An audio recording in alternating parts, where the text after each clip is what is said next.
untuk Pak Julius terlebih dahulu. Sebenarnya seperti apa sih Pak laporan yang diterima oleh Kementerian Koperasi dan UMKM sehingga bisa mengusulkan wajib sertifikasi halal pada Oktober 2024 ditunda begitu. Kira-kira apa pertimbangan yang sudah dikoordinasikan ke Kemenak? Oke, terima kasih Bu Dina.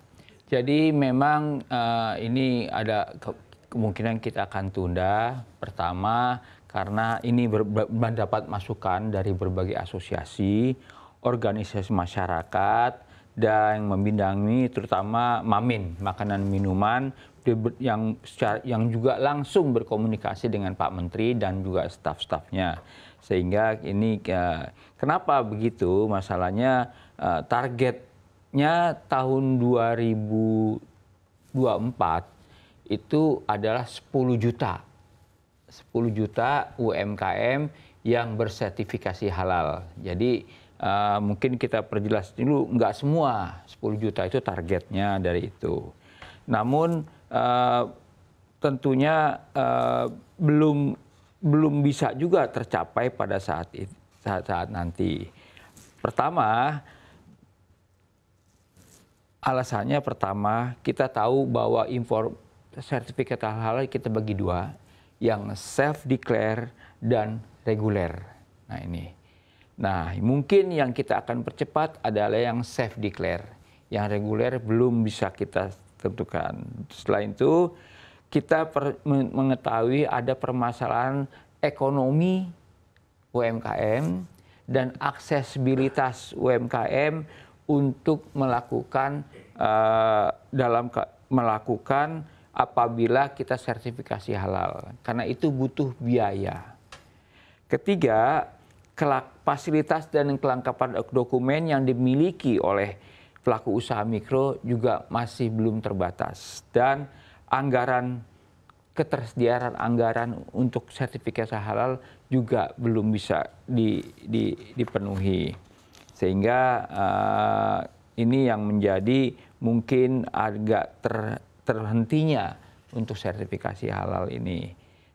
Selanjutnya kalau kita lihat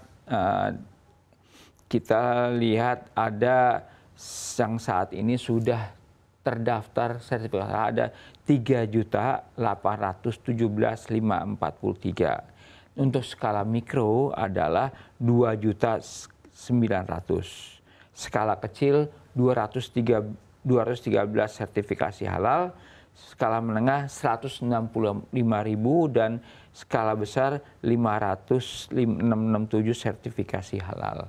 Jadi ini yang masih jadi tantangan kita. Kedua, tantangan berikutnya, kita dalam sertifikasi halal itu kita butuh pendamping. Nah, pendamping ini masih terbatas. Karena untuk membiayai pendamping ini tentunya ada perlu anggaran tertentu lagi. Dan juga yang pendamping yang jumlahnya 85.038 orang ini belum juga merata di seluruh Indonesia. Baru fokus ini. Jadi selanjutnya pengajuan sesuai yang reguler tadi bukan yang yang reguler ini masih sedikitnya rumah potong hewan dan rumah potong unggas. Jadi rumah potong hewan itu maksudnya kerbau, kambing, dan yang sejenisnya itu kerbau, kambing, domba dan lainnya itu baru sebanyak 72 RPH tersebut, baru sebanyak 72 yang ada RPH-nya dari 531 RPH. Selanjutnya yang unggas sebanyak 180 yang sudah ada rumahnya, dan 343 yang ada di seluruh Indonesia.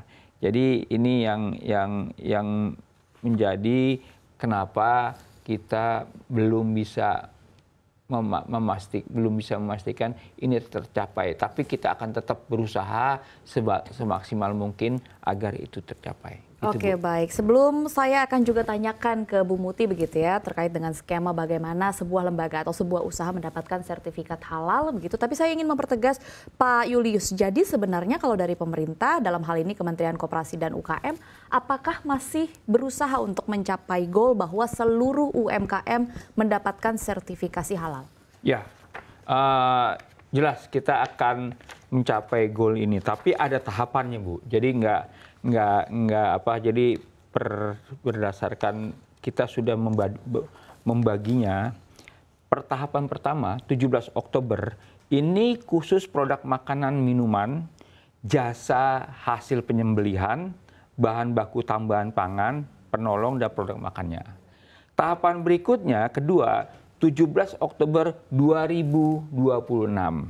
Ini terkait dengan obat tradisional, suplemen, kosmetik, dan beberapa hal yang sandang, aksesoris.